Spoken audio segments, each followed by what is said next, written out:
তো বান্দার নেক আমল নষ্ট হওয়ার, বরবাদ হয়ে যাওয়ার অনেক কারণ রয়েছে।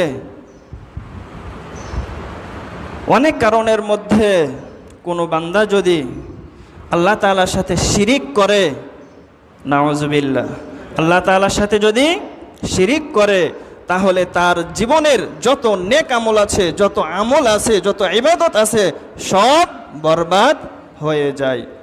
আল্লাহ তাআলা আমাদেরকে হেফাজত করুন, সকলে বলেন আমিন।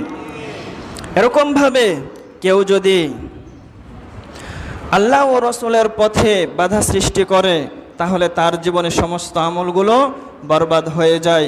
কেউ যদি আমল করার পরে সেগুলো লোক দেখানোর ইচ্ছা করে, মানুষ যেন দেখে বলে আমি অনেক ইবাদত করেছি, আমি অনেক নামাজি, অনেক ভালো মানুষ, এরকম লোক দেখানোর যদি ইচ্ছা থাকে, তাহলে সে আমলগুলো কি হয়ে যায়?